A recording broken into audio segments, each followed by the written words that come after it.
Bab 36 Doa yang terkabul. Dunia cakra Ardiwinata kini benar-benar runtuh. Dinding beton yang dingin dan aroma besi berkarat di sel tahanan menjadi saksi bisu kehancurannya.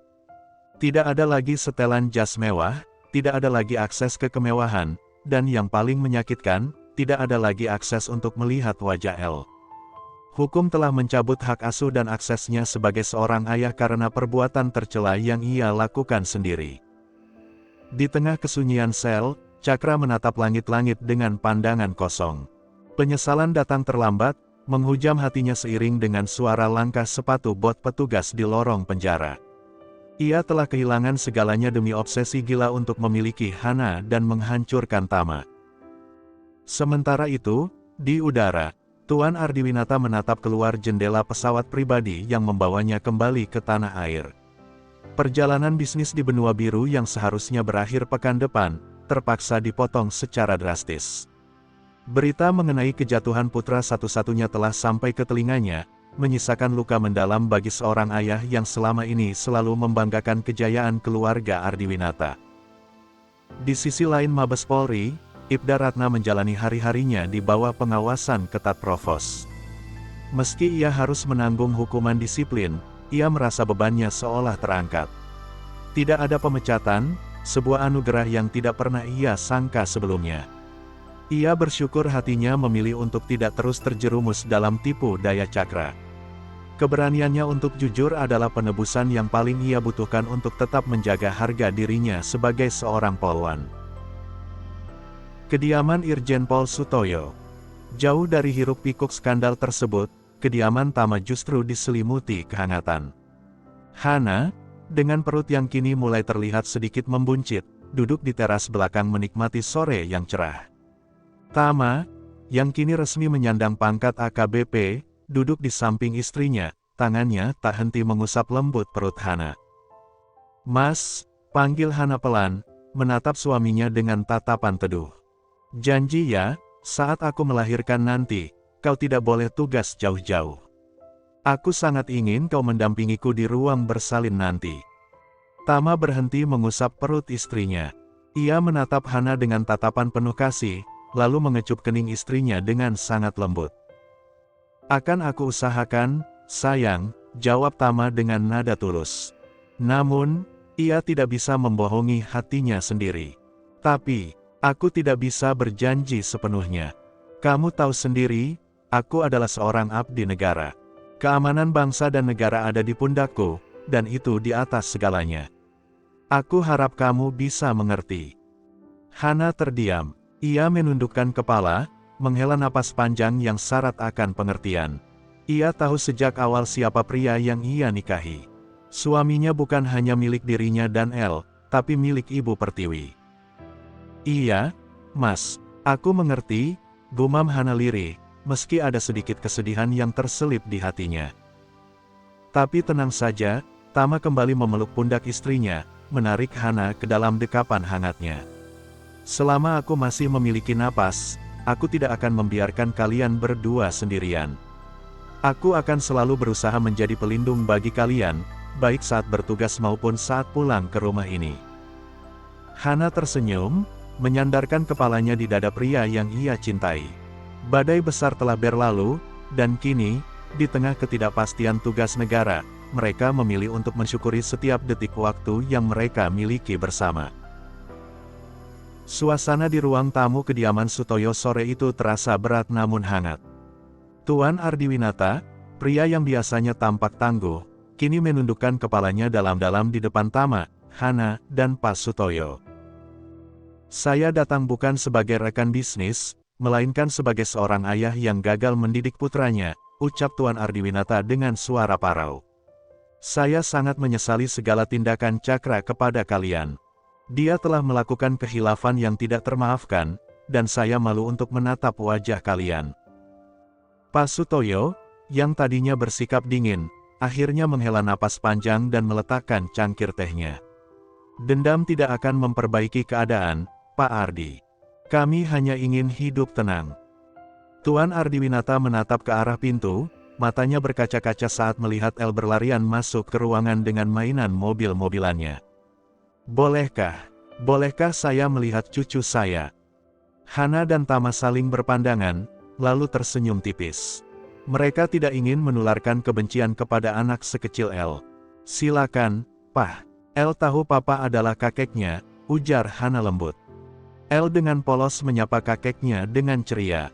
Ia tidak tahu menahu soal skandal yang menimpa ayahnya. Ia percaya bahwa ayahnya, Cakra, sedang melakukan perjalanan bisnis yang sangat jauh dan lama di luar negeri. Kepolosan El membuat Tuan Ardiwinata tidak kuasa menahan air matanya. Ia memeluk cucu satu-satunya itu dengan penuh kerinduan. Ruang besuk penjara. Sementara itu, di tempat yang sangat berbeda, Ratna melangkah masuk ke ruang besuk dengan langkah mantap. Di hadapannya, Cakra duduk dengan kondisi memprihatinkan. Tubuhnya kurus, wajahnya kusam ditumbuhi bulu halus, dan matanya menyimpan bara amarah. Untuk apa kau datang ke sini, dasar wanita pengkhianat? Umpat Cakra saat melihat Ratna.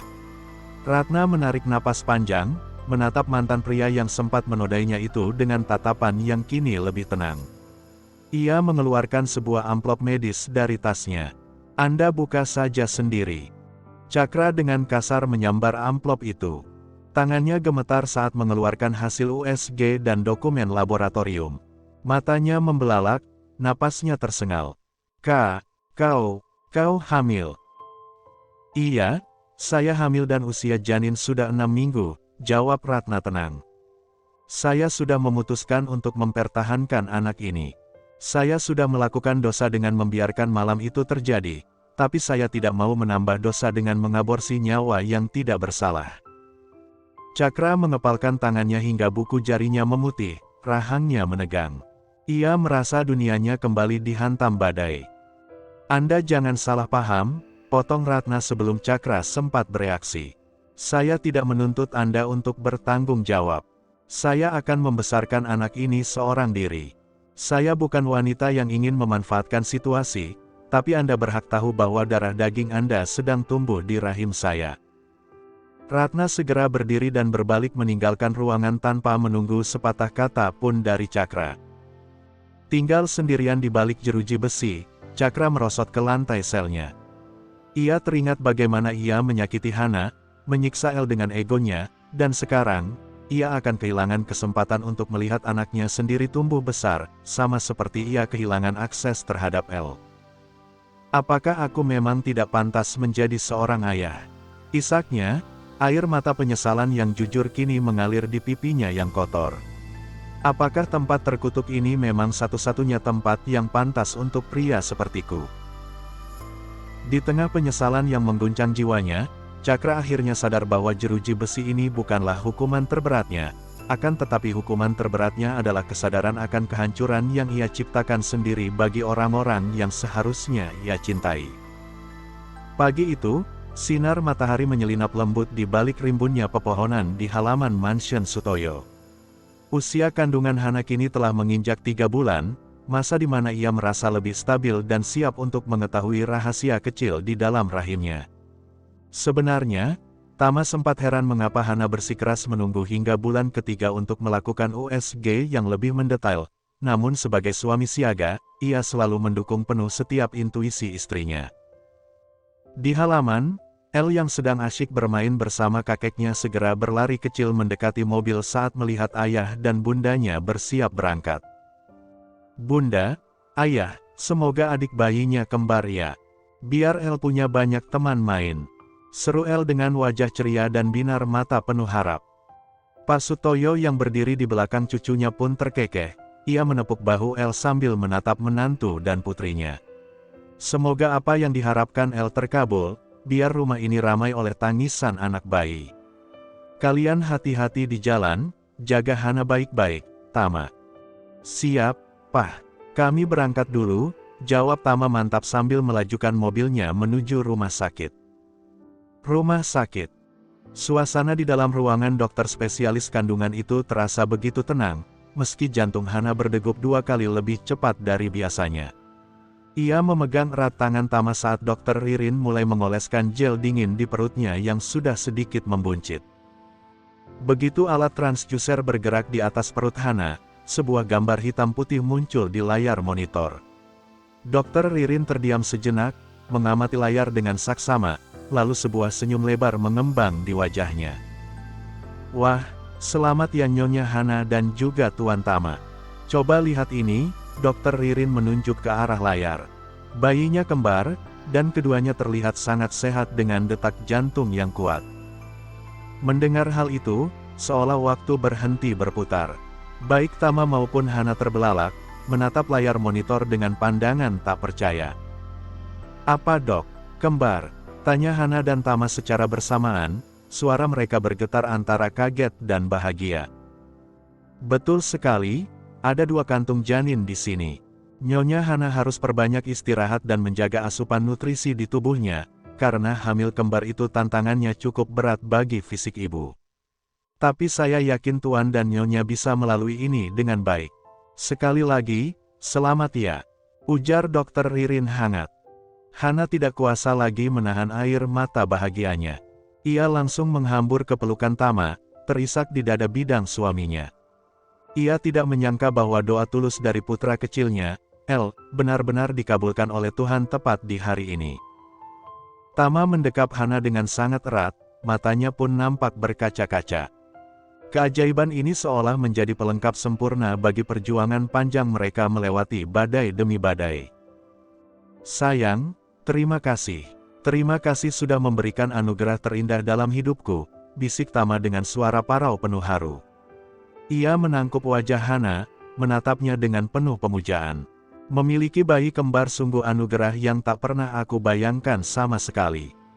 Aku berjanji akan menjagamu dan mereka dengan seluruh hidupku. Tama kemudian mengecup kening Hana dengan sangat lama, menyalurkan rasa syukur yang tak terhingga di tengah ruang periksa yang kini penuh dengan aura kebahagiaan. Setelah keluar dari ruangan Dokter Ririn dengan hati yang berbunga-bunga, Tama dan Hana berjalan menuju apotek rumah sakit untuk menebus vitamin. Namun, langkah mereka terhenti saat melihat sosok yang sangat mereka kenal duduk di kursi tunggu pengambilan obat. Ratna duduk di sana, menyendiri dengan bahu yang merosot. Wajahnya pucat pasi dan tatapannya kosong tertuju pada lantai. Saat Tama dan Hana mendekat, Ratna tersentak kaget. Kegugupan yang luar biasa langsung terpancar dari raut wajahnya. Ibda Ratna, kenapa Anda ada di sini?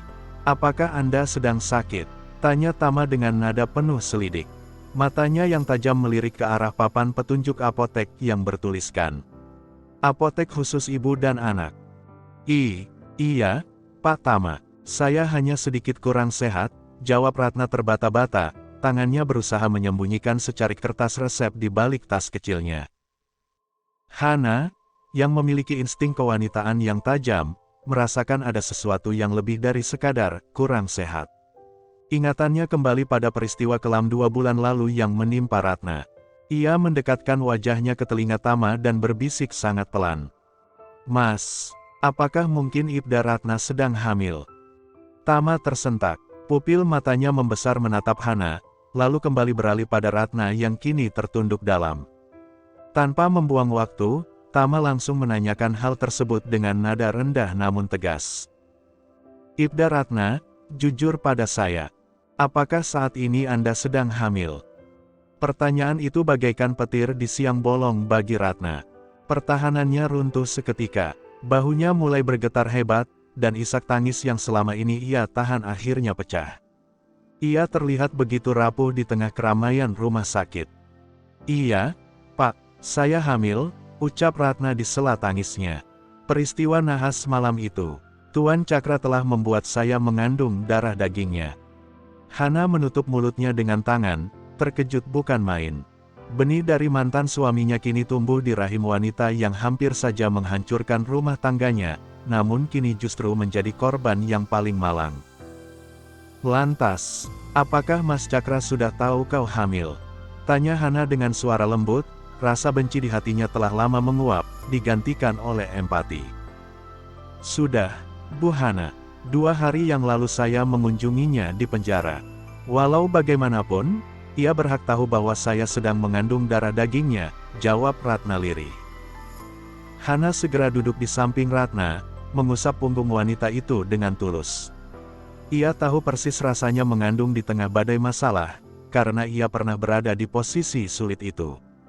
Lantas, apakah keluargamu sudah tahu tentang kejadian ini? Ratna menggeleng pelan, air matanya kian menderu. Keluarga saya tidak ada yang tahu. Saya sudah memutuskan untuk keluar dari rumah dan memilih hidup sendiri. Menjauhi mereka adalah cara terbaik agar mereka tidak terluka karena aib yang saya bawa ini.